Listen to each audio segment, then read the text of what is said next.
সাহাবীরা বললেন, ইয়া রাসূলুল্লাহ, ইয়া হাবিবাল্লাহ, আমরা বদরে গিয়েছিলাম শাহাদাতের তামান্না নিয়ে, শহীদ হতে পারে নাই। আবার অনেকে বলে আমরা বদরে অংশগ্রহণ করতে পারি নাই। ইয়া রাসূলুল্লাহ, ইয়া হাবিবাল্লাহ, আপনি আমাদেরকে জিহাদে যাওয়ার ব্যবস্থা করে দেন, আমরা জিহাদে গিয়ে শাহাদাতের মৃত্যুবরণ করে আল্লাহর জান্নাতের মেহমান হয়ে যেতে চাই। সুবহানাল্লাহ। আল্লাহর নবী এবার দেখলেন জিহাদে যাওয়ার পক্ষের লোকদের, জিহাদে যাওয়ার তামান্না যাদের বেশি, যুদ্ধের পক্ষে যারা তাদের লোক বেশি, আর যারা বলছে ইয়া রাসূলুল্লাহ জিহাদে যাওয়ার দরকার নেই, বরং আমরা মদিনার মধ্যেই থাকি, তারা যদি মদিনায় আক্রমণ করে মদিনার মাটিতে বসেই জিহাদ করব, এগিয়ে যাব না, মদিনার ঘরের ছাদের উপর থেকে তাদেরকে আমরা প্রতিহত করব, এই লোকের সংখ্যা কম। এবার আল্লাহর নবী সাল্লাল্লাহু আলাইহি সাল্লাম তিনি ঘরের মধ্যে চলে গেলেন। ঘরের মধ্যে গিয়ে আল্লাহর নবী সাল্লাল্লাহু আলাইহি সাল্লাম জিহাদের পোশাক পরলেন, তরবারি হাতে নিলেন, জিহাদের টুপি পরলেন, জিহাদের বর্ম পরিধান করলেন। এগুলো পরিধান করে বিশ্ব নবী জনাবে রাসূলুল্লাহ সাল্লাল্লাহু আলাইহি সাল্লাম ঘর থেকে বের হলেন। সাহাবীরা দেখে আল্লাহর নবীর কাছে গিয়ে বললেন, ইয়া রাসূলুল্লাহ, ইয়া হাবিবাল্লাহ, আপনি যদি চান তাহলে আমরা আর ওইখানে যাব না, মদিনায় বসেই তাদেরকে ফেস করব। আল্লাহর নবী বললেন, কোন নবীর জন্য এটা সমীচীন নয় যে তিনি জিহাদের পোশাক পরার পরে রেজাল্ট না দেখে ঘরে ফিরবে। সুবহানাল্লাহ।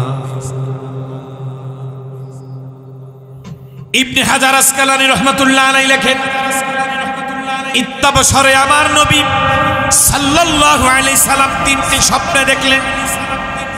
এক নাম্বার স্বপ্ন হলো নবী সাল্লাল্লাহু আলাইহি সাল্লাম ঘুমের মধ্যে তিনি স্বপ্ন যোগে দেখেন তার তরবারি জুলফিকার, এই তরবারি বের করেছেন, বের করে একটা ঝাঁকুনি দিয়েছেন। তরবারির ঝাঁকুনিতে আল্লাহর নবীর তরবারির ঝাঁকুনিতে তরবারিটা বাঁকা হয়ে গেল, থেতলে গেল, ধোতা হয়ে গেল, নক্তিহীন হয়ে গেল, দুর্বল হয়ে গেল, তরবারিটি থেতলে গেল, ধারহীন হয়ে গেল, ক্ষয় হয়ে গেল। আল্লাহর নবী দুশ্চিন্তা করলেন, আবার তরবারি দ্বিতীয়বার ঝাঁকুনি দিলেন। স্বপ্ন যোগে এবার দেখতে পেলেন দ্বিতীয়বার ঝাঁকুনি দেওয়ার সাথে সাথে তরবারিটি আবার ঝকঝকে তকতকে ফকফকে হয়ে আগে যেই পরিমাণ ধারালো ছিল তার চাইতে বেশি ধার সম্পূর্ণ হয়ে গেল, তেজ দীপ্ত হয়ে গেল। এই স্বপ্নের ব্যাখ্যা হলো উহুদের যুদ্ধের মধ্যে মুসলমানরা মার খাবে, থেতলে যাবে, নির্যাতিত হবে, হেরে যাবে, কিন্তু এরপর উহুদের থেকে শিক্ষা নিয়ে আবার তারা যখন ঘুরে দাঁড়াবে এবার তাদের সাথে পৃথিবীতে আর কোন শক্তি পেরে উঠবে না। সুবহানাল্লাহ। দুই নাম্বার স্বপ্নে দেখলেন, আল্লাহর নবী সাল্লাল্লাহু আলাইহি সাল্লাম জিহাদের পোশাক বর্ম পরিধান করে আছেন। এই স্বপ্নের ব্যাখ্যা হলো আল্লাহর নবীর দেশ, আল্লাহর নবীর ভূমি মদিনাতুর রাসূল, নবীর শহর, মদিনার মধ্যে কেউ আক্রমণ করতে পারবে না। যুদ্ধের পোশাক পরলে যেমন সিনা সংরক্ষিত থাকে, কাফেরদের আঘাত লাগে না, ঠিক তেমন উহুদের যুদ্ধে মুসলমানরা যদিও সাময়িক পরাজয় বরণ করবে কিন্তু এরপরেও মদিনার কোনো ক্ষয়ক্ষতি হবে না। সুবহানাল্লাহ। ভাইরা আমার শুধু তাই না, দাজ্জাল পৃথিবীতে এসে অপতৎপরতা চালাবে, দাজ্জালের ফিতনা শুরু হয়ে যাবে, গোটা দুনিয়াকে অশান্তির দাবানলে জ্বালানোর পরে এবার দাজ্জাল মক্কার মদিনাকে উদ্দেশ্য করে রওনা হবে। মদিনাল মুনাওয়ারার দিকে যখন দাজ্জাল যাবে এবার মদিনায় ঢোকার জন্য মদিনার গেট বরাবর হেরেম শরীফের সীমানায় যখন সে ঢোকার চেষ্টা করবে তখন আল্লাহ রাব্বুল আলামিন এক শ্রেণীর ফেরেশতা পাঠিয়ে দেবেন। ওই ফেরেশতারা তরবারি নিয়ে সেখানে দাঁড়িয়ে থাকবে, দাজ্জালের সামনে তাদের তেজ দীপ্ত তরবারি দিয়ে আঘাত করতে থাকবে। ওই তরবারির আঘাত দেখে দাজ্জাল ভয়ে পালিয়ে মদিনা থেকে বের হয়ে যাবে। এই মদিনাকে আল্লাহ তাআলা দাজ্জালের ফিতনা থেকেও সুরক্ষিত রাখবেন। সুবহানাল্লাহ। ভাইরা আমার, 3 নম্বর স্বপ্ন হলো আল্লাহর নবী দেখলেন নবী সাল্লাল্লাহু আলাইহি সাল্লামের সামনে একটি গাভী জবাই হচ্ছে, পশু জবাই হচ্ছে। এই স্বপ্নের ব্যাখ্যা কি? এই স্বপ্নের ব্যাখ্যা হলো এই যুদ্ধে কিছু সাহাবীরা শহীদ হয়ে যাবে, শাহাদাত বরণ করবে। এই স্বপ্নগুলো আল্লাহর নবী দেখে ফেলেছিলেন। নবীদের স্বপ্ন হলো ওহী, কারণ আমরা ঘুমাই, আমাদের অন্তরও ঘুমায়, আর নবীরা ঘুমাতেন, নবীদের অন্তর ঘুমাতো না। নবীরা ঘুমাতেন, শুধুমাত্র তাদের চোখ ঘুমাতো। এজন্য আমরা ঘুমোলে অজু ভেঙে যায়, কিন্তু নবীরা ঘুমালে তাদের অজু ভেঙে যেত না। গাজীপুরে যে ঘটনা ঘটে গেল, 90% মানুষের, 90% মুসলমানের দেশ, সেই দেশে হক কথা বলার কারণে, সঠিক কথা বলার কারণে, ইসলামের সঠিক দিক নির্দেশনা দেওয়ার কারণে, মানবতার পক্ষে কথা বলার কারণে সন্ত্রাসী গোষ্ঠী, কুখ্যাত ইসকন, যা হচ্ছে উগ্র হিন্দুত্ববাদীদের একটি ভয়ঙ্কর সংগঠন, সেই ইসকনের দ্বারা একজন ইমাম যখন আমার এই স্বাধীন সার্বভৌম রাষ্ট্রে গুম হয়ে যায়, তাকে নির্যাতন করা হয়, নির্যাতনের স্টিম রোলারে পেশে এরপরে তাকে তাদের শহর থেকে গায়েব করে আর এক জায়গায় আহত অবস্থায় ফেলে রাখা হয়। আমি বিশ্বাস করি তারা সুযোগ পায় নাই, যদি সুযোগ পেত ইমাম সাহেবকে হত্যা করতো, ঠিক কিনা? ডক্টর ইউনূসের কাছে জানতে চাই, এ ব্যাপারে আপনার করণীয় কি? আপনি 90% মুসলমান মুসলিম রাষ্ট্রের প্রধান বিচারক, তাদের অধিপতি হয়েছেন, আপনি এখানের সরকার হয়েছেন। এই যে ইন্টারিয়াম বলেন আর যাই বলেন, এই সরকারের দায়িত্ব আপনি নিয়েছেন। দায়িত্ব নিয়ে আপনি কি করলেন? আপনার উপরে যে আস্থা জাতি রেখেছিল, আপনি সে আস্থার প্রতিদান দিতে চূড়ান্তভাবে ব্যর্থ হয়েছেন, ঠিক কিনা? এজন্য বলি, এই দায় আপনাকে দিতে হবে, এই দায় আপনাকে দিতে হবে। এবং দ্ব্যর্থহীনভাবে বলতে চাই, এদেশ থেকে কুখ্যাত উগ্র হিন্দুত্ববাদী সন্ত্রাসী সংগঠন ইসকনকে চিরদিনের জন্য নিষিদ্ধ ঘোষণা করতে হবে, ঠিক কিনা? ভাইরা আমার, যেখানে ইমাম নিরাপদ না, ইমামের নিরাপত্তা নাই, সেখানে তার মুসল্লিরা তো দূরের কথা। বাংলাদেশের প্রত্যেকটা ইমাম আজ নিরাপত্তাহীনতায় ভুগছে। 17টি বছর যারা চাকরিকে তুচ্ছ করে ন্যায় পরায়ণতার কথা বলে গেছেন, ফ্যাসিস্টের চোখে চোখ রেখে কথা বলে এদেশের পরিবেশ তৈরি করেছে, সেই ইমামরা যদি নিরাপত্তায় না থাকে, তাদের নিরাপত্তাহীনতায় যদি তারা ভোগে, বলতে চাই ডক্টর ইউনূস সাহেব, আপনি পালাবার জায়গা খুঁজে পাবেন না, ঠিক কিনা? এজন্যই বললাম, ভারাক্রান্ত মন নিয়ে আপনাদের সামনে অধিষ্ঠিত হয়েছি, বসেছি। আল্লাহ তাআলা আমাদের সকলকে বোঝার, জানার, মানার, আমল করার তৌফিক দান করুক বলে আমিন। কোরআনে হাকিম থেকে আমি আপনাদের সামনে ছোট্ট আয়াত শরীফা পরিবেশন করেছি। এই কোরআনে মোট সূরা আছে কতটি? 114টি সূরার মধ্যে কোরআনের শ্রেণীবিন্যাস হিসেবে 3 নম্বর সূরা, সূরা আলে ইমরান, আলোচ্য সূরার ছোট্ট আয়াত শরীফা বা চারণের অংশ বিশেষ, পার্ট অফ ভার্সেস, আপনাদের সামনে পরিবেশিত হয়েছে। এই সূরাটি 120 আয়াত বিশিষ্ট, যার মধ্যে 20টি রুকু আছে। 200 আয়াত বিশিষ্ট, 200 আয়াত বিশিষ্ট, যার মধ্যে 20টি রুকু আছে। 20টি 200 আয়াত শরীফার মধ্যে আমাদের আজকের আলোচ্য বিষয় হলো 140 নম্বর আয়াত শরীফা। সূরার নাম হলো সূরা আলে ইমরান। ইমরান তিনি হলেন একজন আল্লাহর নিকটতম বান্দা, যার পরিবারকে আল্লাহ এত পছন্দ করেছেন যে সেই পরিবারের নামে সূরা নাজিল করেছেন। সুবহানাল্লাহ। ভাইরা আমার, সাইয়্যিদুনা ইমরান তার পরিবারের সদস্য সংখ্যা হলো 4 জন। একজন হলেন তিনি নিজে, একজন হলেন তার স্ত্রী, একজন হলেন তার মেয়ে, আর একজন হচ্ছে তার দৌহিত্র বা মেয়ের ঘরের নাতি। এই 4 জন তার সদস্য। 4 সদস্যদের মধ্যে ইমরান তিনি বাইতুল মুকাদ্দাসের দায়িত্বে ছিলেন। আল্লাহ রাব্বুল আলামিন হযরতে ইমরানের সাথে কথা বলেছেন, মুকালামা করেছেন। ইমরান আল্লাহর সাথে কথা বলেছেন। ইমরানের স্ত্রী হান্না বিনতে ফাখুস, হান্না বিনতে ফাখুস আল্লাহ রাব্বুল আলামিনের সাথে কথা বলেছেন। আবার তাদের ঘরে যে সন্তান হযরতে মারইয়াম আলাইহিস সালাম, আম্মা জান মারইয়াম, তিনিও সরাসরি আল্লাহর সাথে কথা বলেছেন। সুবহানাল্লাহ। কেমন মোবারকপূর্ণ পরিবার হলে একই পরিবারের সকল সদস্য আল্লাহর সাথে কথা বলতে পারেন, আবার আল্লাহও তাদের সাথে কথা বলতে পারেন। সুবহানাল্লাহ।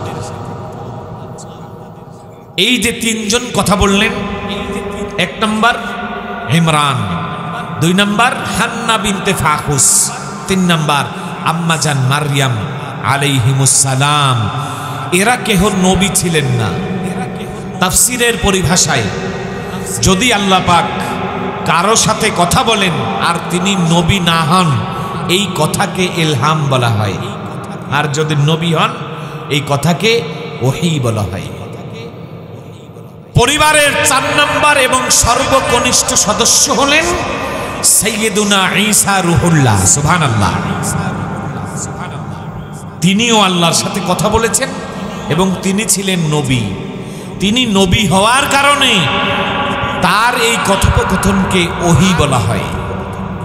তাহলে এই মর্যাদাপূর্ণ পরিবার, এই অসাধারণ পরিবার, ঐতিহাসিক পরিবার, সেই পরিবারের নামে আল্লাহ রাব্বুল আলামিন স্বতন্ত্র সূরা নাজিল করেছেন। সুবহানাল্লাহ।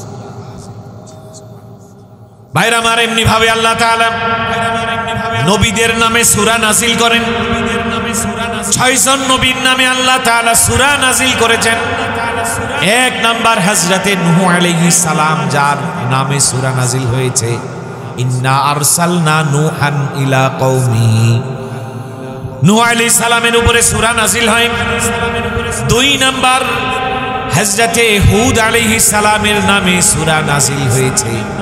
3 নাম্বার আমাদের জাতির জনক, জাতির পিতা সাইয়্যিদুনা ইব্রাহিম খলিলুল্লাহর নামে সূরা নাজিল হয়েছে। 4 নাম্বার হযরতে লূত আলাইহিস সালাম, তার নামে সূরা নাজিল হয়েছে। 5 নাম্বার হযরতে মুহাম্মাদুর রাসূলুল্লাহ সাল্লাল্লাহু আলাইহি সাল্লাম, ওনার নামে সূরা নাজিল হয়েছে। 6 নাম্বার হযরতে ঈসা রূহুল্লাহ, হযরতে ইউসুফ আলাইহিস সালাতু ওয়াস সালাম, তার নামেও সূরা নাজিল হয়েছে। এই 6টি সূরা আল্লাহ নবীদের নামে নাজিল করেছেন। সুবহানাল্লাহ। 6টি সূরা নবীদের নামে নাজিল হলো। হযরতে নূহ আলাইহিস সালাম, ইব্রাহিম খলিলুল্লাহ, লূত আলাইহিস সালাম, ইউসুফ আলাইহিস সালাতু ওয়াস সালাম, হযরতে আর কে ইউনুস না, হযরতে 1 নাম্বার নূহ আলাইহিস সালাম, 2 নাম্বার ইব্রাহিম খলিলুল্লাহ, 3 নাম্বারে লূত আলাইহিস সালাম, 4 নাম্বার হুদ আলাইহিস সালাম, 5 নাম্বার ইউসুফ আলাইহিস সালাম, 6 নাম্বার মুহাম্মাদুর রাসূলুল্লাহ সাল্লাল্লাহু আলাইহি সাল্লাম। এই 6 জন নবীর নামে সূরা নাজিল হয়। সুবহানাল্লাহ। আবার ওলির নামেও সূরা আছে না নাই? যারা নবী না কিন্তু ওলি, এমন 2 জনের নামে সূরা নাজিল হয়েছে। যেহেতু নবীরা পুরুষ ছিলেন, আল্লাহ তাআলা কোনো মা কোনো বোনকে নবী বানান নাই, তবে তাদেরকে মর্যাদা দিয়েছেন, নবীর মা বানিয়েছেন, নবীদের মা বানিয়েছেন।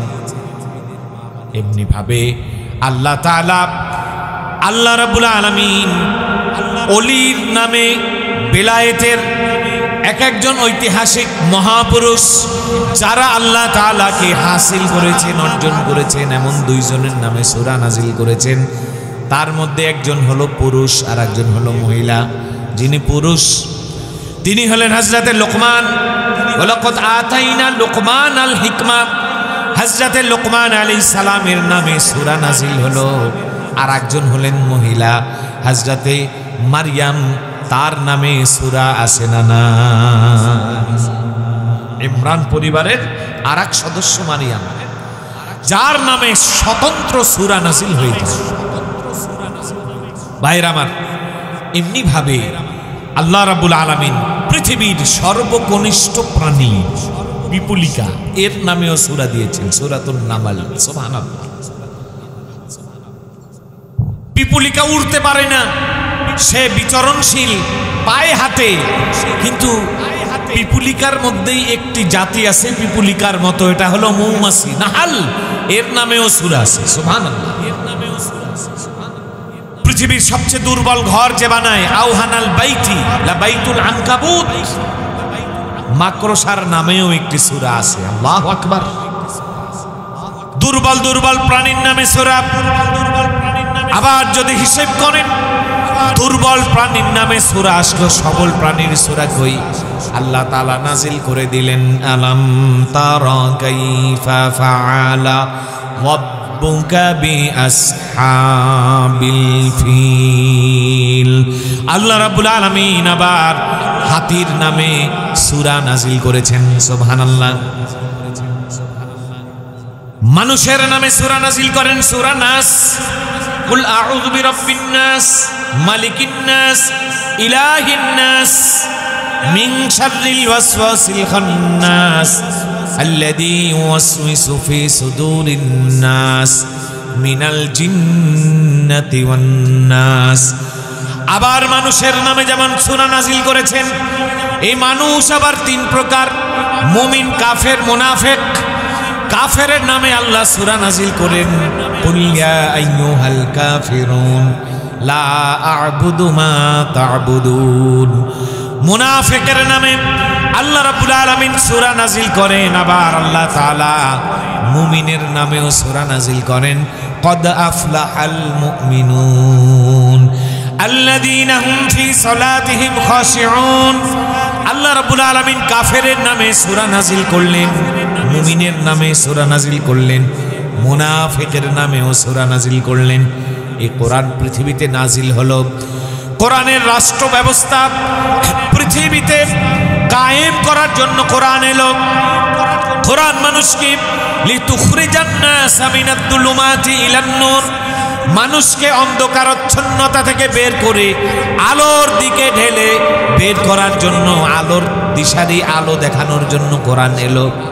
এই কোরআন যেহেতু দেশে তার আইন প্রতিষ্ঠার জন্য এসেছে, এজন্য আল্লাহ রাব্বুল আলামিন কোরআনে হাকিমের মধ্যে রাষ্ট্র সম্পর্কে একটি সূরা দিলেন রাষ্ট্রের নামে তাবারাকাল্লাযী বিয়াদিহিল মুলক ওয়া হুয়া আলা কুল্লি শাইইন কাদির। সুবহানাল্লাহ। মুলক, রাষ্ট্রের নামে সূরা এলো।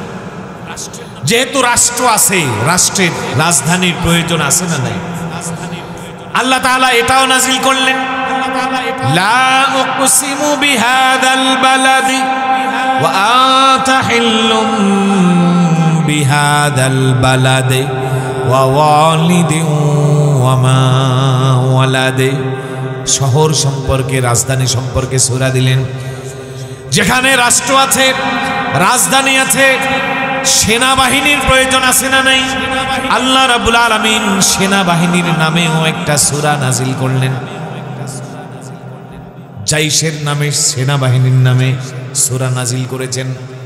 এমনি ভাবে রাষ্ট্র থাকলে সংসদের প্রয়োজন আছে না নাই?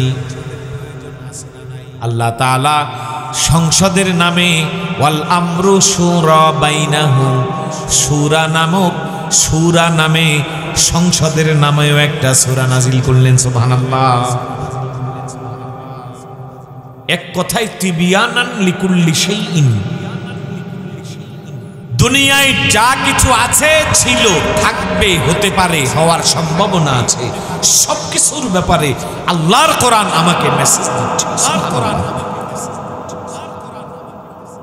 সেখানে আল্লাহ পাক এই ঐতিহাসিক পরিবার ইমরান নামক সূরার মধ্যে বিভিন্ন আলোচনা করেছেন। বিশেষ করে আল্লাহ তাআলা উহুদ বদর সম্পর্কে এখানে একটি আলোচনা এনেছেন। নবী সাল্লাল্লাহু আলাইহি সাল্লামকে বলেছেন ওয়ালা তাহিনু ওয়ালা তাহজানু ওয়া আনতুমুল আ'লাউনা ইন কুনতুম মুমিনিন। হে বন্ধু, লা তাহিনু ওয়ালা তাহজানু, আপনার ভয়ও নাই, আপনার চিন্তাও নাই। সুবহানাল্লাহ বলেন। আপনার ভয় নাই, আপনার চিন্তাও নাই। ওয়া আনতুমুল আ'লাউনা, আপনারা হবেন বিজয়ী, আপনারা বিজয় লাভ করবেন। পৃথিবীর কোন শক্তি আপনাদেরকে পরাজিত, পরাভূত, পরাস্ত করতে পারবে না। শর্ত হলো একটা, ইল্লা ওয়া আনতুম মুসলিমুন মুমিনুন। শর্ত হলো তুমি মুমিন হবে, তোমরা মুমিন হবে। যদি তোমরা খাঁটি মুমিন হতে পারো, ওয়ালা তাহিনু ওয়ালা তাহজানু ওয়া আনতুমুল আ'লাউনা ইন কুনতুম মুমিনিন, যদি মুমিন হয়ে যাও, তোমাদের ভয় নাই, চিন্তা নাই, তোমাদের পদচুম্বন করবে পৃথিবীর সমস্ত বিজয়। এই কথার উপরে প্রশ্ন এসে যায়। প্রশ্ন হলো, মুমিন বিজয়ী হবে, মুমিনেরাই চূড়ান্ত বিজয়ী, তাহলে এই বিজয়ী মুমিনেরা কেন হেরে যায়? মাঝে মাঝে দেখা যায় মুমিনেরা হেরে গেছে, ঠিক কিনা? আবার মাঝে মাঝে দেখা যায় তারা জয়ী হয়েছে, তাহলে হার জিত কেন হয়? আল্লাহ তাআলা এই প্রশ্নের উত্তরে বলছেন, ইয়ামসাসকুম করহুন ফাকাদ মাসাল কওমা করহুম মিসলুহু ওয়া তিলকাল আইয়ামু নুদাবিলুহা বাইনান নাস ওয়া লিয়ালামাল্লাহুল্লাযীনা আমানু ওয়া ইয়াত্তাখিযা মিনকুম শুহাদা। আল্লাহ বলেন, তোমরা হেরে যাবে। ইয়ামসাসকুম করহুন, আজকে তোমরা পরাজিত হয়েছ, তোমরা পরাভূত হয়েছ, তোমরা পরাজয় লাভ করেছ, তোমরা হেরে গেছ, তোমরা মার খেয়েছ, নির্যাতিত হয়েছ, নিষ্পেষিত হয়েছ, নিপীড়িত হয়েছ, নিগৃহীত হয়েছ। আজকে যেহেতু তোমরা হয়েছ, ইয়ামসাসকুম করহুন ফাকাদ মাসাল কওমা করহুম মিসলুহু, এমনি ভাবে তোমাদের মতো একদিন তোমাদের কাছেও কাফেরেরা হেরে গিয়েছিল। সুবহানাল্লাহ। তাহলে আজকে তুমি পরাজিত হয়েছ, কালকে তো তারা তোমার কাছে পরাজিত হয়েছে। ওয়া তিলকাল আইয়ামু নুদাবিলুহা বাইনান নাস। আল্লাহ রাব্বুল আলামিন বলেন, ওয়া তিলকাল আইয়ামু, জয় আর পরাজয়ের এই দিনগুলোকে, নুদাবিলুহা বাইনান নাস, আমি আল্লাহ রাব্বুল আলামিন ভাগাভাগি করে দেই। আজকে তুমি বিজয়ী হলে সে পরাজিত হলো, আবার কালকে সে বিজয়ী হয়ে যাবে, তুমি পরাজিত হয়ে যাবা। কারণ ক্ষমতার মালিক তোমরা না, ক্ষমতার একমাত্র মালিক যিনি, তিনি কে? আন্নাল কুওয়াতা লিল্লাহি জামিআ। আমাদের দেশে নির্বাচন চলে আসলে আমরা একটা স্লোগান শুনতে পাই, জনগণ সকল ক্ষমতার উৎস, ঠিক কিনা? এটি একটি কুফরি মতবাদ। এজন্য গণতন্ত্র দিয়ে ইসলাম চলবে না। গণতন্ত্র দিয়ে কোন দেশে সুশান্তি সুশৃঙ্খল আসতে পারে না, এটা সম্ভব নয়। কারণ গণতন্ত্র আল্লাহর দেয়া বিধান নয়, এটা আব্রাহাম লিঙ্কনদের বিধান, এটা পশ্চিমাদের বিধান, তাদের বিধান, তাদের পদ্ধতি, তাদের লিসান্স, তাদের থিওরি দিয়ে কোনোদিন জমিনে শান্তি প্রতিষ্ঠা হতে পারে না। আল্লাহর কসম, এই জমিনে যদি শান্তি প্রতিষ্ঠা করতে হয়, অবশ্যই আল্লাহর দেয়া জীবন বিধান কোরআনের আলোকে পৃথিবীর জমিনকে সাজাতে হবে, ঠিক কিনা? ভাইরা আমার, আল্লাহ রাব্বুল আলামিন বলছেন, আমি আল্লাহ তাআলা সমস্ত ক্ষমতার মালিক। আন্নাল কুওয়াতা লিল্লাহি জামিআ। আর আমরা বলছি জনগণ সকল ক্ষমতার উৎস। যেই সংবিধান, যেই নীতিরীতি, যেই রাষ্ট্র পরিচালনার পদ্ধতির শুরুতেই রয়েছে সেখানে ধর্মনিরপেক্ষতা, জাতীয়তাবাদের মতো বিষাক্ত ছবল আছে। এই রাষ্ট্র, এই থিসিস, এই অভিজ্ঞতা, এই নিয়ম, এই পদ্ধতি, এই রুলসে রাষ্ট্র চললে কোনোদিন শান্তি আসবে না। শান্তি ওই যে দেখেন মাঝে মাঝে টেলিভিশন রেডিও খুললে আগে আমরা দেখতাম বলতো ওম শান্তি, ঠিক কিনা? ওম শান্তি। এই ওম ওম করতে করতে যদি বমিও করো পৃথিবীতে শান্তি আসবে না। শান্তি যেখানে আছে তার কাছে যদি আমরা ধর্ণা না দেই, আর শান্তির ধর্ম হলো ইসলাম, শান্তির জায়গা হলো ইসলাম, সেই ইসলাম, সেই মুসলমানিত্ব, সেই কোরআন, সেই ঈমান, ইসলামী তাহজিব তামাদ্দুনের মধ্যে আল্লাহ পাক আমাদেরকে থাকার তৌফিক দান করুন বলে আমিন। আমার ভাইরা, আল্লাহ রাব্বুল আলামিন বলছেন ওয়াতিলকাল আইয়ামু নুদাবিলুহা বাইনান নাস। ক্ষমতার এই রদ বদল, ক্ষমতার এই দিনগুলোকে আমি ঘুরিয়ে ফিরিয়ে তোমাদের মধ্যে আনি। কেন আনি? ওয়ালিয়ালামাল্লাহুল্লাযীনা আমানু, যাতে করে আমি আল্লাহ রাব্বুল আলামিন বুঝতে পারি, দেখি যে তোমাদের মধ্যে কারা প্রকৃত ঈমানদার। সুবহানাল্লাহ। ঈমানদার যখন মাজলুম ছিল, ক্ষমতা পেলে সে কি করবে বোঝা যায় নাই। ক্ষমতা পাওয়ার পরে সে মুমিন না মুনাফিক এটা ফুটে ওঠে, ঠিক কিনা? আবার সে যখন ক্ষমতায় থাকে তখন সে কি করে, বা ক্ষমতায় ছিল না তখন কি ছিল, এটা দেখার জন্য আল্লাহ পাক ক্ষমতাকে পরিবর্তন করে দেন।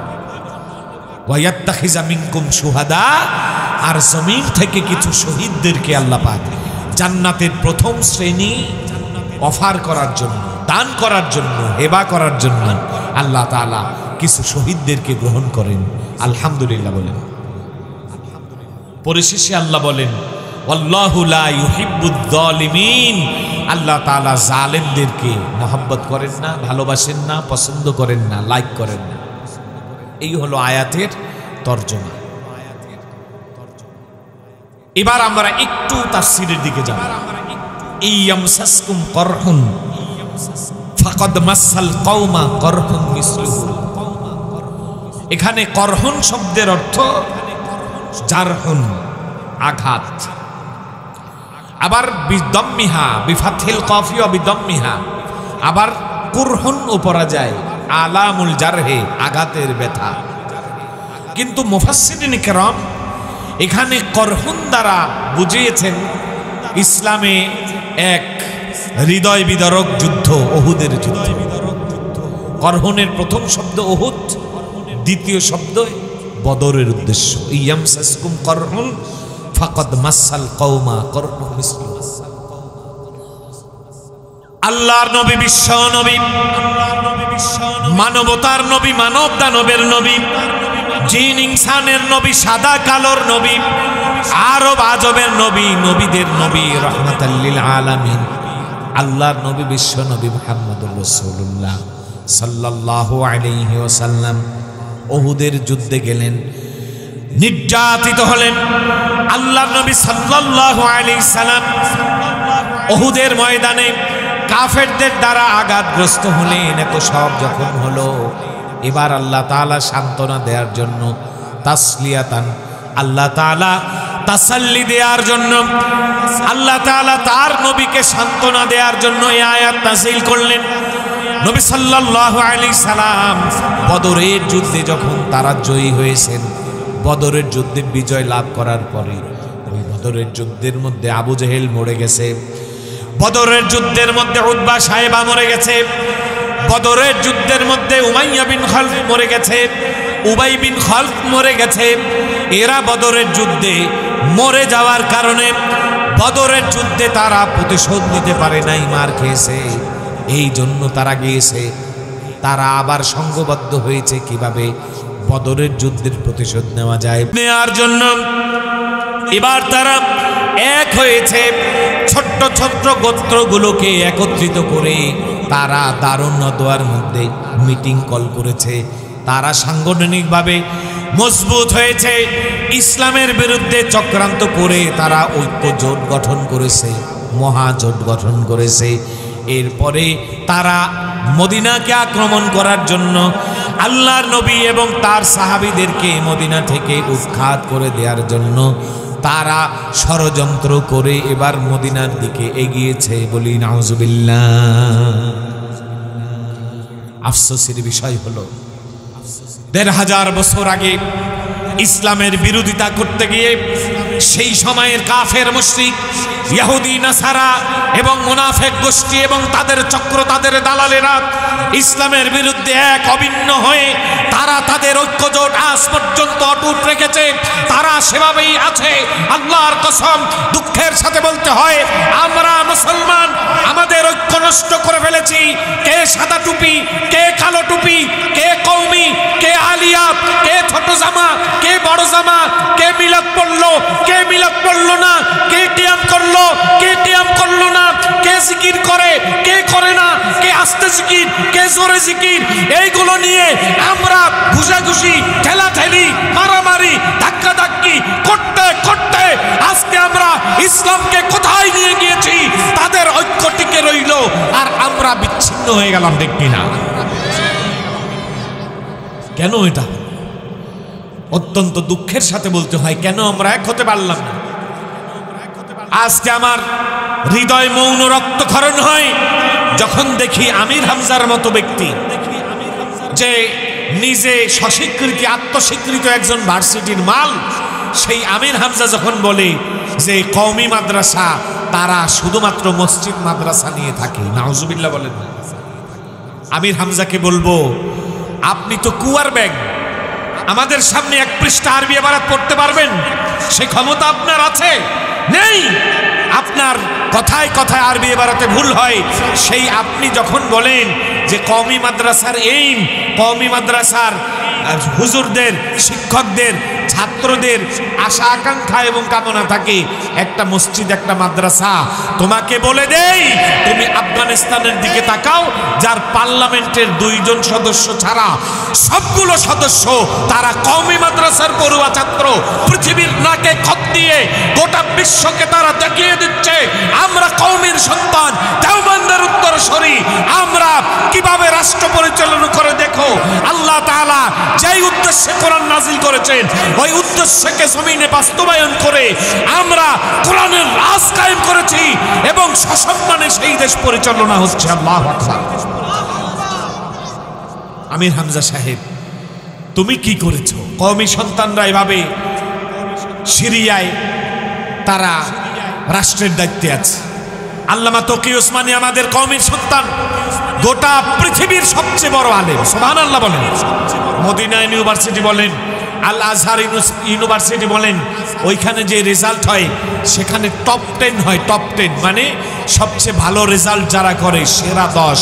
ওই সেরা 10-এর সবগুলো কওমির সন্তান। সুবহানাল্লাহ। এগুলো আমি আন্দাজে বলছি না, এগুলো অথেন্টিক সোর্স থেকে বলছি। এবছরও আমাদের ছোট ভাই ইয়াকুব, সে ওইখানে টপ 10-এর মধ্যে সেকেন্ড এসেছে, 2 হয়েছে। আমি তাকে জিজ্ঞেস করেছি, এই টপ 10-এ যারা যায় আলিয়া কওমিয়া কারা? বলে সব কওমি। কিন্তু পক্ষ দুষ্টতার আশ্রয় নিয়ে আমরা বিভাজনের পক্ষ নয়। আমরা আলিয়া মাদ্রাসার ভাইদের সাথে বুক উজাড় করে মিলন করতে চাই। আসো, বুকে বুক মিলাও, সিনায় সিনা লাগাও। কে আলিয়া, কে কওমিয়া, এই দূরত্বকে আমরা মিটিয়ে দিতে চাই। ঠিক কিনা? যেখানে জামাতে ইসলামের সভাপতি চেয়ারম্যান ডাক্তার শফিকুল ইসলাম বলে যে আমি আলিয়া এবং কওমিয়ার প্রাচীর ভেঙে দিতে চাই, সেখানে আমির হামজা তুমি কোন কুয়ার ব্যান? তুমি কি ভার্সিটির মাল? তুমি ভার্সিটি আরবিতে বানান করে লিখতে পারো? তোমার শিক্ষক বলেছে কোনোদিন তোমাকে সামনের বেঞ্চে বসে ক্লাস করতেই দেখে নাই। তুমি দাবি করো তুমি ভার্সিটির মাল। তোমার শিক্ষকের কথা, আমার কথা না।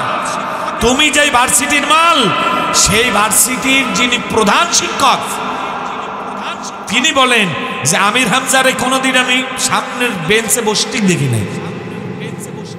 কোথায় কি বসা ছিল তা দেখিও না। সেই আমির হামজা এত বড় কথা বলে তুমি আলিয়া কওমিয়া এই ভেদাভেদ সৃষ্টি করে আজকে যখন ঐক্যের প্রশ্নে সকলে এগিয়ে এসেছে, যেখানে আল্লামা সাইদি রাহিমাহুল্লাহ তাআলা বলতেন যে আমার একটি চোখ হলো আলিয়া আর একটি চোখ হলো কওমিয়া, সুবহানাল্লাহ বলেন, সেই ঐক্যের প্রাচীর তুমি গড়ে দিচ্ছ, সেই ঐক্যের মধ্যে তুমি প্রাচীর গড়ে দিচ্ছ, তোমাদেরকে রেজিস্ট্রেশন দেওয়া উচিত। এজন্য তাদের দায়িত্বশীলদের বলবো এ সমস্ত পাগল ছাগলদেরকে স্টেজ থেকে নামিয়ে দেন। আল্লাহর কোরআনের কথা বলার যোগ্যতা এরা রাখে না, ঠিক কিনা? ভাইরা আমার, আল্লাহর নবী সাল্লাল্লাহু আলাইহি সাল্লামকে আল্লাহ খবর দিয়ে দিলেন, হে নবী মুহাম্মদ সাল্লাল্লাহু আলাইহি সাল্লাম, কাফের মুশরিক ইহুদি নাসারা চক্র, ইসলাম বিরোধী চক্র এক হয়েছে, তারা মদিনায় হামলা করবে। এই কথা শুনে আল্লাহ নবী সাল্লাল্লাহু আলাইহি সাল্লাম শাওয়াল মাস মসজিদে নববীর মধ্যে বসলেন। আজকে কি বার? জুমা বার। আল্লাহর নবী সাহাবীদের থেকে পরামর্শ নিলেন। সাহাবীরা বললেন, ইয়া রাসূলুল্লাহ, ইয়া হাবিবাল্লাহ, আমরা বদরে গিয়েছিলাম শাহাদাতের তামান্না নিয়ে, শহীদ হতে পারে নাই। আবার অনেকে বলে আমরা বদরে অংশগ্রহণ করতে পারি নাই। ইয়া রাসূলুল্লাহ, ইয়া হাবিবাল্লাহ, আপনি আমাদেরকে জিহাদে যাওয়ার ব্যবস্থা করে দেন, আমরা জিহাদে গিয়ে শাহাদাতের মৃত্যুবরণ করে আল্লাহর জান্নাতের মেহমান হয়ে যেতে চাই। সুবহানাল্লাহ। আল্লাহর নবী এবার দেখলেন জিহাদে যাওয়ার পক্ষের লোকদের, জিহাদে যাওয়ার তামান্না যাদের বেশি, যুদ্ধের পক্ষে যারা তাদের লোক বেশি, আর যারা বলছে ইয়া রাসূলুল্লাহ জিহাদে যাওয়ার দরকার নেই, বরং আমরা মদিনার মধ্যেই থাকি, তারা যদি মদিনায় আক্রমণ করে মদিনার মাটিতে বসেই জিহাদ করব, এগিয়ে যাব না, মদিনার ঘরের ছাদের উপর থেকে তাদেরকে আমরা প্রতিহত করব, এই লোকের সংখ্যা কম। এবার আল্লাহর নবী সাল্লাল্লাহু আলাইহি সাল্লাম তিনি ঘরের মধ্যে চলে গেলেন।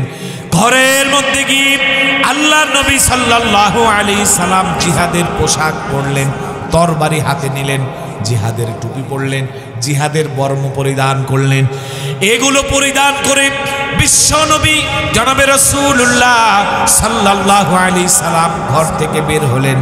সাহাবীরা দেখে আল্লাহর নবীর কাছে গিয়ে বললেন, ইয়া রাসূলুল্লাহ, ইয়া হাবিবাল্লাহ, আপনি যদি চান তাহলে আমরা আর ওইখানে যাব না, মদিনায় বসেই তাদেরকে ফেস করব। আল্লাহর নবী বললেন, কোন নবীর জন্য এটা সমীচীন নয় যে তিনি জিহাদের পোশাক পরার পরে রেজাল্ট না দেখে ঘরে ফিরবে। সুবহানাল্লাহ। ইবনে হাজার আসকালানী রাহমাতুল্লাহ আলাইহি লেখেন, ইত্তাবশরে আমার নবী সাল্লাল্লাহু আলাইহি সাল্লাম তিনটি স্বপ্ন দেখলেন। এক নাম্বার স্বপ্ন হলো নবী সাল্লাল্লাহু আলাইহি সাল্লাম ঘুমের মধ্যে তিনি স্বপ্ন যোগে দেখেন তার তরবারি জুলফিকার, এই তরবারি বের করেছেন, বের করে একটা ঝাঁকুনি দিয়েছেন। তরবারির ঝাঁকুনিতে আল্লাহর নবীর তরবারির ঝাঁকুনিতে তরবারিটা বাঁকা হয়ে গেল, থেতলে গেল, ধোতা হয়ে গেল, নক্তিহীন হয়ে গেল, দুর্বল হয়ে গেল, তরবারিটি থেতলে গেল, ধারহীন হয়ে গেল, ক্ষয় হয়ে গেল। আল্লাহর নবী দুশ্চিন্তা করলেন, আবার তরবারি দ্বিতীয়বার ঝাঁকুনি দিলেন।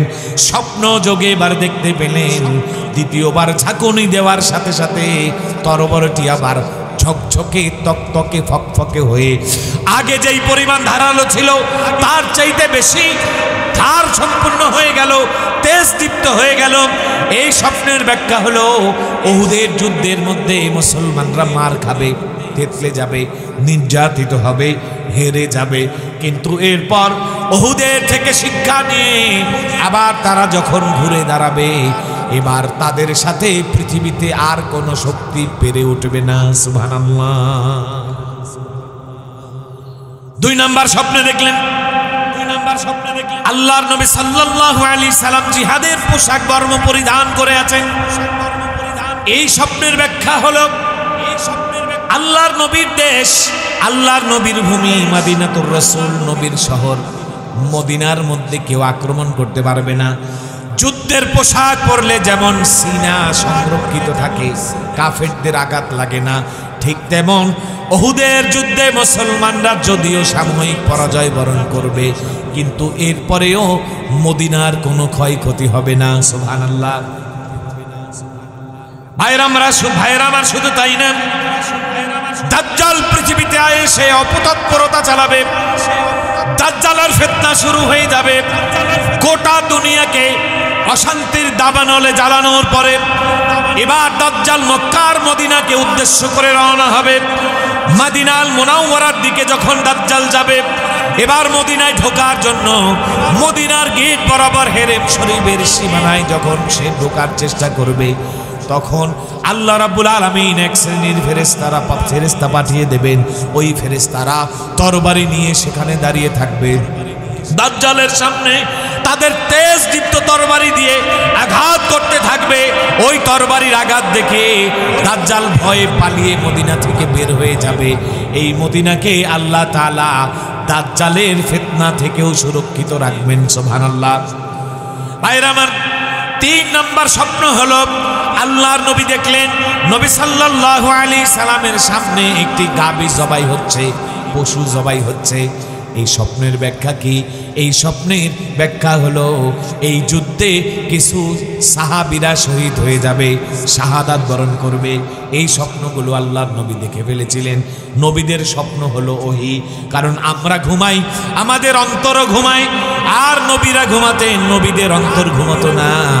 নবীরা ঘুমাতেন, শুধুমাত্র তাদের চোখ ঘুমাতো। এজন্য আমরা ঘুমোলে অজু ভেঙে যায়, কিন্তু নবীরা ঘুমালে তাদের অজু ভেঙে যেত না। আল্লাহর নবী আর 1000 সৈন্য প্রস্তুত করলেন। খবর এসেছে কাফেরেরা 3000 সৈন্য প্রস্তুত করেছে, তাদের মোকাবেলায় 1000 সৈন্য প্রস্তুত করে রওনা হবেন। 1000 সৈন্য 3000-এর 3 ভাগের 1 ভাগ হয়ে যায়। দেখতে মনে হয় কম, কিন্তু ইতিহাস বিশ্লেষণ করলে দেখা যায় মুসলমানদের কোন যুদ্ধে মুসলমান সংখ্যার আধিক্যতার উপরে নির্ভর করে নাই, আর অনেক সংখ্যা নিয়ে মুসলমান যুদ্ধ এবং জিহাদ করতে যায় নাই, কিন্তু আল্লাহ তাআলা তাদের বিজয় দিয়েছেন। এর কারণ হলো মুসলমান কোনোদিন সংখ্যার দিকে তাকিয়ে তারা জিহাদে যায় না, যুদ্ধে যায় না। আমার ভাইয়েরা, মুতার যুদ্ধ হয়েছিল। ওই যুদ্ধে আল্লাহ নবী সাল্লাল্লাহু আলাইহি সাল্লাম 3000 সৈন্য প্রেরণ করেছেন। মুতার যুদ্ধে মুসলমানদের বিরুদ্ধে 2 লক্ষ সৈন্য এসেছে। আল্লাহর নবীর সাহাবীরা 2 লক্ষ সৈন্যের খবর পেলেন। এই যুদ্ধ যখন আল্লাহর নবী তার সাহাবীদেরকে পাঠান, আল্লাহর নবী বলেছেন এই যুদ্ধের ক্যাপ্টেন্সির দায়িত্ব পালন করবে হযরতে যায়েদ ইবনে হারেসা। যায়েদ রাদিয়াল্লাহু তাআলা আনহু, যায়েদ যদি শহীদ হয়ে যায় তাহলে যুদ্ধের ক্যাপ্টেন হবেন আল্লাহর নবীর চাচাতো ভাই জাফর ইবনে আবি তালেব। জাফর যদি শহীদ হয়ে যায়, এই যুদ্ধে ক্যাপ্টেন্সি এবং ইমারতের দায়িত্ব পালন করবে হযরতে আব্দুল্লাহ ইবনে রাওয়াহা। আব্দুল্লাহ ইবনে রাওয়াহা যদি শহীদ হয়ে যায়, এই যুদ্ধে ইমারত এবং ক্যাপ্টেন্সির দায়িত্ব পালন করবে অন্য কোনো আল্লাহর বান্দা। যখন আল্লাহর নবী এই 3 জনের কথা বলেছেন, 3 জনের শহীদের খবর বলেছেন, শাহাদাতের কথা বলেছেন, মা ইয়ানতিকু আনিল হাওয়া ইন হুয়া ইল্লা ওয়াহয়ুন ইউহা। এই খবর শোনার পরে সমস্ত সাহাবীরা বুঝে গেছে এই যুদ্ধে হযরতে যায়েদ শহীদ হয়ে যাবে, এই যুদ্ধে জাফর শহীদ হয়ে যাবে, এই যুদ্ধে আব্দুল্লাহ ইবনে রাওয়াহা শহীদ হয়ে যাবে। আল্লাহর নবী নিজের থেকে কোনো কথা বলেন না। ভাইরা আমার, নবী সাল্লাল্লাহু আলাইহি সাল্লামের এই কথা, হায় হায়, জাফর রাদিয়াল্লাহু তাআলা আনহু কেবল মদিনায় এসেছে। আবিসিনিয়া থেকে হিজরত করে মদিনায় আসার 6টা মাস এখনো পার হয় নাই, কেবল নতুন সংসার, নতুন বাড়ি ঘর নির্মাণ করেছে। এই অবস্থায় এই মেসেজ এসেছে। এরপরেও তারা জিহাদে রওনা হয়ে গেছে। জিহাদে যাবার পরে যখন দেখেছে তাদের বিরুদ্ধে 2 লক্ষ সৈন্য, এবার তারা মশওয়ারা করেছে, পরামর্শ করেছে তারা কি করবে, কি করা যায়। 2 লক্ষ মানুষের সাথে এত অল্প সংখ্যা নিয়ে কেমনে যুদ্ধ করবে। পরামর্শে বসেছে কি করা যায়। একের পর এক তাদের ওপিনিয়ন ব্যক্ত করছে, তাদের পরামর্শকে রিপ্রেজেন্ট করছে, উপস্থাপন করছে। এমন সময় হযরতে আব্দুল্লাহ ইবনে রাওয়াহা রাদিয়াল্লাহু তাআলা আনহু দাঁড়িয়ে গেলেন, আর তিনি বললেন, মা নুকাতিলু আন কুওয়াতিন ওয়া কাসরাতিন ওয়া সিলাহিন, ইন্নামা নুকাতিলু বিহাদাদ দীনিল্লাযী আকরামানাল্লাহু বিহি। আমরা মুসলমান অস্ত্রের জোরে যুদ্ধ করি না, সংখ্যার জোরে যুদ্ধ করি না, আমরা মুসলমান ক্ষমতার বলে যুদ্ধ করি না। এই জন্য আমরা 3000, ওরা 2 লক্ষ, এটা দেখার বিষয় না। আমাদের অস্ত্র নাই, ওদের অস্ত্র আছে, এটা দেখার বিষয় না। আমাদের শক্তি নাই, ওদের শক্তি আছে, এটা দেখার বিষয় না। আমাদের ক্ষমতা নাই, ওদের ক্ষমতা আছে, এটা দেখার বিষয় না। দেখতে হবে আমাদের আল্লাহ আছে, ওদের আল্লাহ নাই। আমরা ওই দিনকে নিয়ে যুদ্ধ করি যেই দিনের মাধ্যমে আল্লাহ আমাদেরকে সম্মানিত করেছেন। সুবহানাল্লাহ। জাফর রাদিয়াল্লাহু তাআলা আনহুর ঈমান দীপ্ত এই বক্তব্যের কারণে সাহাবীরা উজ্জীবিত হয়ে জিহাদে ঝাঁপিয়ে পড়লেন। আল্লাহর নবীর সাহাবী হযরতে যায়েদ ইবনে হারেসা শহীদ হয়ে গেলেন। যায়েদ শহীদ হওয়ার সাথে সাথে জাফর ইবনে আবি তালেব এবার তিনি ইসলামের ঝান্ডা উঁচু করে ধরলেন। জাফর যখন ডান হাতে ঝান্ডা ধরেছে, ডান হাতকে কেটে আলাদা করে দেওয়া হয়েছে, বাম হাতে এবার তরবারি, বাম হাতে ইসলামের পতাকা ধরেছেন, বাম হাতে আঘাত করা হয়েছে, বাম হাত কেটে ফেলা হয়েছে। এবার দাঁত দিয়ে কামড়ে ইসলামের পতাকা উড্ডীয়ন করে রেখেছেন। এরপরেও পতাকাকে হস্তনমিত হতে দেয় নাই। তার বক্তব্য ছিল একটাই, জীবন চলে যাবে, ইসলামকে বিসর্জন দেওয়া যাবে না। ঠিক কিনা ভাইরা আমার? সেই সাহাবীদের রেখে যাওয়া সেই আদর্শকে আজ আমরা হারিয়ে ফেলেছি। এজন্য আজ আমাদের মসজিদের মধ্যে ইমাম সাহেবরাও নিরাপদ নয়। আমার বন্ধুগণ সেই আদর্শে উজ্জীবিত হয়ে আমাদেরকে আবার খালিদ ইবনে ওয়ালিদের উত্তরসূরি হতে হবে। ঠিক কিনা বন্ধুগণ, আজকে ইসলামের দিকে চতুর্মুখী ষড়যন্ত্র, চতুর্মুখী আঘাত ইসলামের দিকে ধেয়ে আসছে। সেদিন ইসলামের একটা প্রতিপক্ষ থাকলেও আজকে ইসলামের হাজার হাজার প্রতিপক্ষ আছে। ঠিক কিনা? এই অবস্থা থেকে পরিত্রাণ পেতে হলে আমাদেরকে ফিরে আসতে হবে অবশ্যই আল্লাহর কোরআনের দিকে। ঠিক কিনা ভাইরা আমার? দূর থেকে হযরতে আব্দুল্লাহ ইবনে রাওয়াহা দেখলেন পতাকা উড়ছে, কিন্তু কোনো মানুষ দেখা যায় না। আব্দুল্লাহ ইবনে রাওয়াহা দৌড়ায় আসলেন, এসে দেখে হযরতে জাফর রাদিয়াল্লাহু তাআলা আনহু দাঁত দিয়ে পতাকা কামড়ে উঁচু করে রেখেছে, এরপরেও পতাকা মাটিতে পড়তে দেয় নাই। এই পতাকা ধরে এবার তিনি উঁচু করলেন। আব্দুল্লাহ ইবনে রাওয়াহাকে শহীদ করে দেওয়া হলো। আল্লাহর নবী যেভাবে বলেছেন 3 জনেই শহীদ হয়ে যাবে, শহীদ হয়ে গেল। এবার তারা পরামর্শ করে হযরতে খালিদ ইবনে ওয়ালিদ রাদিয়াল্লাহু তাআলা আনহুকে ক্যাপ্টেন্সির দায়িত্ব দিল। আর ক্যাপ্টেন্সির দায়িত্ব নিয়ে তিনি জিহাদ করা আরম্ভ করলেন। একে একে 8 জন মুসলমান শহীদ হয়ে গেছে।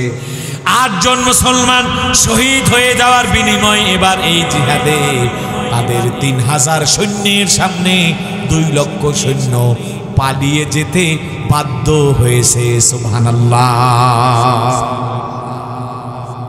তাহলে দেখা যায় মুসলমান কখনো সংখ্যা দিয়ে যুদ্ধ করে না। এর কারণ হলো মুসলমানদের সাথে আছে তার রব। ঠিক কিনা?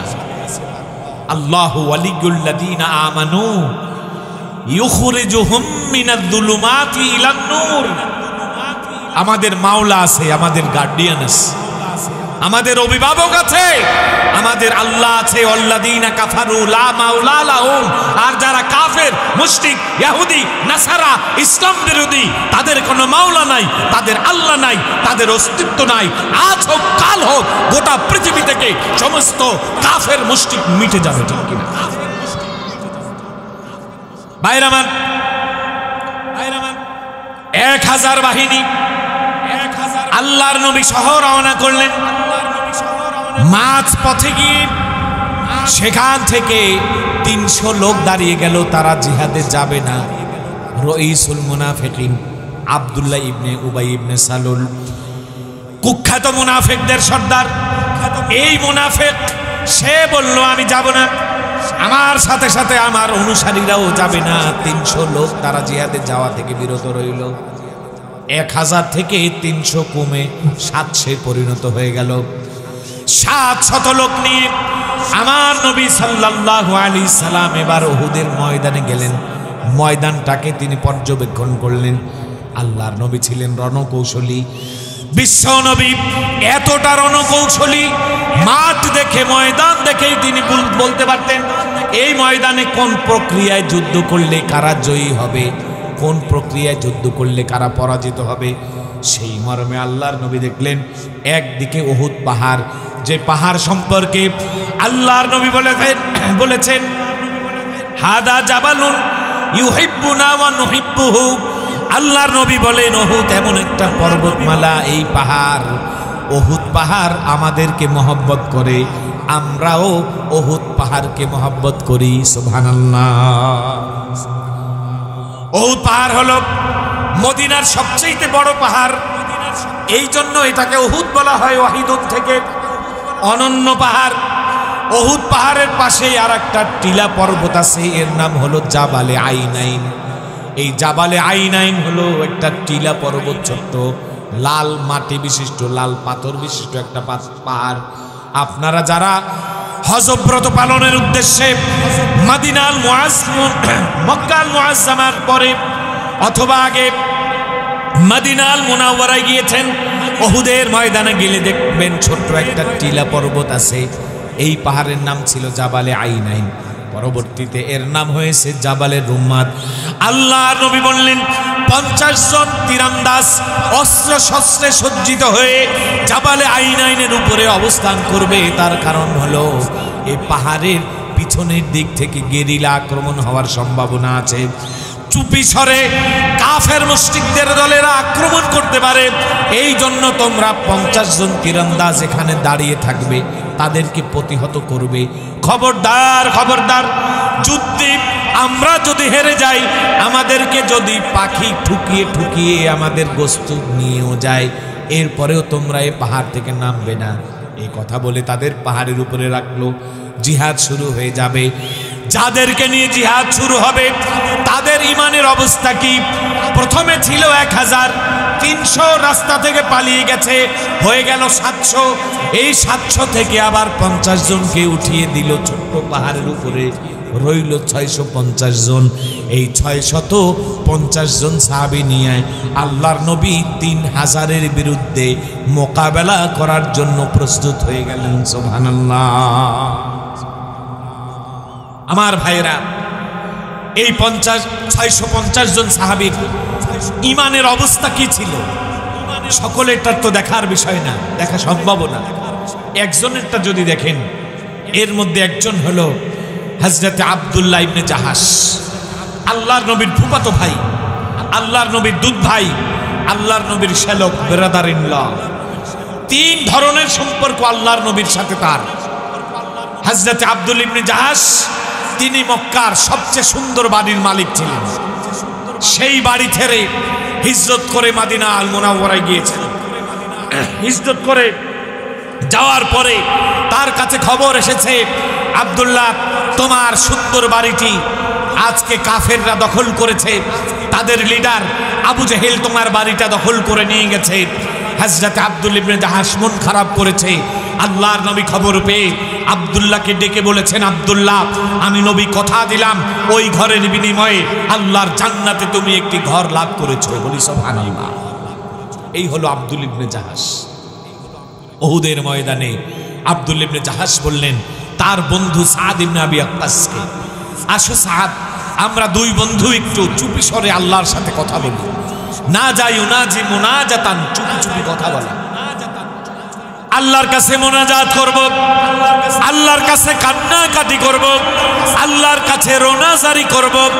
এই বলে হযরতে সাদ ইবনে আবি ওয়াক্কাস আর হযরতে আব্দুল্লাহ ইবনে জাহাশ 2 জনে উহুদের ময়দানের এক জায়গায় দাঁড়ালেন। 2 জনে দোয়া করলেন, আল্লাহর কাছে হাত উঠালেন। আর দোয়া করে প্রথমে হযরতে সাদ ইবনে আবি ওয়াক্কাস হাত উঠালেন, বললেন আল্লাহুম্মা রযুকনি জাইশান শাদীদান হারদুহু ইউকাতিলুনি ওয়া উকাতিলু ফিকা ফাআকতুলুহু রব্বুল আলামিন। আমি জিহাদ করতে এসেছি, প্রতিপক্ষের একজন চৌকস শক্তিশালী সৈন্য যেন আমার সামনে উপস্থিত হয়, আমি তার সাথে তোমার পক্ষ নিয়ে যুদ্ধ করব, সে আমার সাথে কাফেরের পক্ষ নিয়ে যুদ্ধ করবে। যুদ্ধ করতে করতে আমাকে তুমি এতটা শক্তি দিও, আমি যেন তাকে হত্যা করে ময়দানের মধ্যে মেরে ফেলতে পারি। সুবহানাল্লাহ।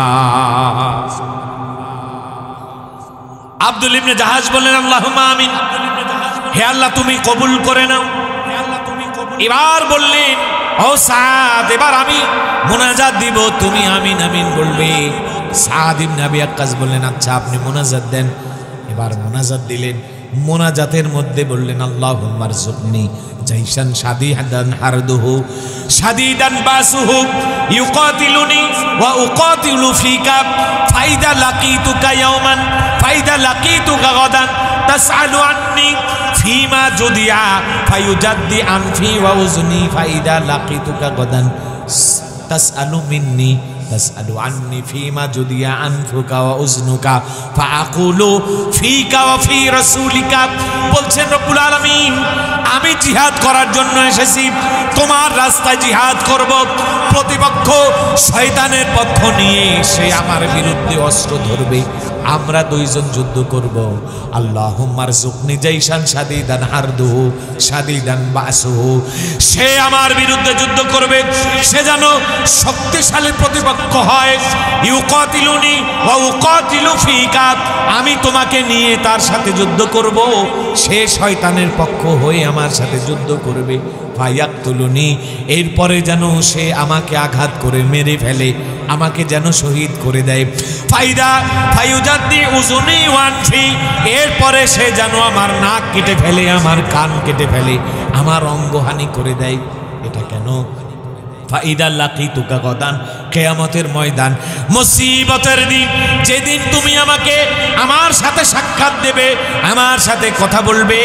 তাসআলু আন্নি ফিমা জুদিআ আনফুকা ওয়া উজনুকা, তুমি জিজ্ঞেস করবে ও আমার গোলাম তোমার কান কোথায় হারিয়ে গেল, তোমার নাক কোথায় হারিয়ে গেল? আমি তো তোমাকে নাক কান বিশিষ্ট বানিয়েছিলাম, তোমার নাক কোথায়, তোমার কান কোথায়? তখন আমি বলবো ফিকা ওয়া ফি রাসূলিকা ও রব্বুল আলামিন, আমার নাক আর আমার কান তোমার রাস্তায় আমি বিসর্জন দিয়েছি, স্যাক্রিফাইস করেছি। ওহুদের ময়দানে গিয়ে আমার নাক কান হারিয়ে ফেলেছি। আমার ভাইরা, যুদ্ধ শেষ হয়ে গেল। হযরতে সাদ ইবনে আবি ওয়াক্কাস বলেন আমি শহীদদের মিছিলের মধ্যে আমার বন্ধু আব্দুল্লাহ ইবনে জাহাজকে খুঁজে পেলাম না। এবার আমি খুঁজলাম অসুস্থ শিবিরে সে আছে কিনা, ওইখানেও তাকে খুঁজে পেলাম না, জীবিতদের মধ্যেও সে নাই। অবশেষে আমি খুঁজতে খুঁজতে দেখি ময়দানের এক কর্নারে একটি ছোট্ট গাছের নিচে আমার বন্ধু আব্দুল্লাহ ইবনে জাহাজ ঘুমিয়ে আছে, শহীদ হয়ে পড়ে আছে, তার নাক এবং কান কেটে আলাদা করে দেয়া হয়েছে। ভাইরা আমার, একজন সাহাবী ছিল, ল্যাংড়া সাহাবী আব্দুল্লাহ ইবনে সামু রাদিয়াল্লাহু তাআলা আনহুম। উহুদের ময়দানে যাওয়ার জন্য আব্দুল্লাহ ইবনে আমর ইবনে জামু দাঁড়িয়ে আছেন, খুঁড়িয়ে খুঁড়িয়ে হাঁটতেন। তার ছেলেরা বলল লাইসা আলাল আমা হারাজ ওয়ালাল আরাজি হারাজ ওয়ালা আলাল মারজি হারাজ। লাইসা আলাল আমা হারাজ, অন্ধদের জন্য জিহাদ করা লাগবে না। ওয়ালা আলাল আরাজি হারাজ, যারা খোড়া ল্যাংড়া এদের জন্য জিহাদে না যাওয়ার কোনো কারণে কোনো মুয়াখাজা নাই। এমনি ভাবে আলাল মারিদি হারাজ, অসুস্থ লোকেরা জিহাদে যাবে, এই না গেলে তাদেরকে আল্লাহ জিজ্ঞেস করবেন না। আল্লাহ আমার বাবাকে বলেন আমরা তার সন্তান, আমরা জিহাদে যাচ্ছি, বাবার যাওয়ার প্রয়োজন নাই। আল্লাহর নবী দেখলেন এই বাবা আল্লাহর নবীর সামনে নত হাত জোর করে বলছেন ইয়া রাসূলুল্লাহ, ইয়া হাবিবাল্লাহ, ছেলেদের কথা শুনে আপনি আমাকে বাদ দেবেন না। আমি এই খোড়া পাও নিয়ে খুঁড়িয়ে খুঁড়িয়ে হেঁটে আল্লাহর জান্নাতে ঢুকতে চাই। ভাইরা আমার, পিছনের দিক থেকে খোড়া সাহাবী, ল্যাংড়া সাহাবীর স্ত্রী হযরতে আমর ইবনে জামুহের স্ত্রী বনু দিনার গোত্রের একজন মা, তিনি বললেন ইয়া রাসূলুল্লাহ, ইয়া হাবিবাল্লাহ, তাকে আপনি জিহাদে নিয়ে যাবেন। ইন্নাহু ইয়াফিরু মিনাল জিহাদি, সে জিহাদ থেকে ফিরে পালিয়ে বাড়িতে চলে আসবে। আপনি কাকে নিয়ে যান? এই কথা যখন শুনেছে দুটি হাত উত্তোলন করে বলেছেন, আল্লাহুম্মা লা তারুদ্দুনি ইলা আহলি, ও রব্বুল আলামিন, আমি জিহাদে যাচ্ছি, জিহাদের ময়দান থেকে আমাকে বাড়িতে ফিরায় আনিও না। জিহাদ হয়ে গেল। আল্লাহর নবী খবর পেলেন ল্যাংড়া সাহাবী আমর ইবনে জমু শহীদ হয়েছে। সাহাবীর কাছে গিয়ে দাঁড়ালেন আর বললেন, ও সাহাবীরা দেখো, এই যে ল্যাংড়া সাহাবী আমর ইবনে জমু, সে খুঁড়িয়ে খুঁড়িয়ে হাঁটতো। একটু আগে সে আমাকে বলেছিল খুঁড়িয়ে খুঁড়িয়ে হেঁটে ল্যাংড়া পা দিয়ে সে আল্লাহর জান্নাতে যেতে চায়। আমি একটু আগেও দেখেছি যে এই সাহাবী কোরাইয়া কোরাইয়া হাতে, এই মুহূর্তে আমার চোখের সামনে থেকে পর্দাগুলো সরে গেছে। আমি আল্লাহর জান্নাতের দিকে তাকিয়ে দেখি ওই সাহাবী আল্লাহর জান্নাতের মধ্যে সুস্থ দুইটা পা নিয়ে দৌড়াদৌড়ি করতেছে। লাশটাকে মদিনায় আনা হবে, কারণ তার ছেলেরাও শহীদ হয়ে গেছে। ছেলেদেরকে মাকবারাতুশ শুহাদা, উহুদের ময়দানের গোরস্থানে তাদেরকে কবর দেয়া হবে, কিন্তু বাবার লাশটাকে নিয়ে আসা হবে মদিনায়। লাশটাকে উটের পিছনে পিছনে উঠানো হয়, বারবার উটকে বলা হয় মদিনার দিকে যাও। উট মদিনার দিকে না গিয়ে বসে যায়, একবারও যায় না। আল্লাহর নবীর কাছে অভিযোগ গেল, ইয়া রাসূলুল্লাহ, ইয়া হাবিবাল্লাহ, আমর ইবনে জমুহের লাশ নিয়ে উট কিছুতেই মদিনার দিকে এক কদম পর্যন্ত হেঁটে যায় না, কি হয়েছে? আল্লাহর নবী বললেন, তোমরা কি জানো না মুজাহিদ জিহাদে যাওয়ার আগে আল্লাহর কাছে কি দোয়া করেছে? আল্লাহুম্মা লা তারুদ্দুনি ইলা আহলি, সে দোয়া করেছে, ও রব্বুল আলামিন, আমাকে তুমি বাড়িতে ফিরাইয়া আনিও না। ওই দোয়া আল্লাহ কবুল করে নিয়ে গেছে। তোমরা যদি এই উটকে আঘাত করতে করতে মেরেও ফেলো, তারপরেও এই শহীদের লাশ নিয়ে কোনোদিন উট মদিনায় ফিরবে না। আমর ইবনে জমুহকে এখানেই খবর দাও, সুবহানাল্লাহ। এই হলো আমাদের উহুদের সেই চেতনা, সেই ঈমানদীপ্ত ইতিহাস। আজকে সেই উহুদের চেতনা, বদরের চেতনাকে আমরা হারিয়ে ফেলেছি। মুখে মুখে আমরা অনেক কিছু করতে পারি, কিন্তু কাজে কর্মে আমাদের আসলে সেই চেতনা থেকে আমরা আজকে এতিম হয়েছি। আজকে এই দৈন্যতা আমাদের মধ্যে এসেছে, যেই কারণে আমাদের মসজিদগুলোর মধ্যে ইমাম সাহেব পর্যন্ত নিরাপদ না। যে কথা দিয়ে শুরু করেছিলাম, এই গাজীপুরের ইমাম সাহেবকে যেই কুখ্যাত হিন্দুত্ববাদী সন্ত্রাসী সংগঠন ইসকন গুম করেছে, তাকে নির্যাতন করেছে, নিপীড়ন করেছে, জুলুম অত্যাচার করেছে। ফলশ্রুতিতে আমরা দেখতে চাই এদেশ থেকে অবশ্যই ইসকনকে নিষিদ্ধ ঘোষণা করতে হবে। আর যদি নিষিদ্ধ ঘোষণা না হয়, আমরা ডক্টর ইউনূসকে নিষিদ্ধ করে দিতে চাই, ঠিক কিনা?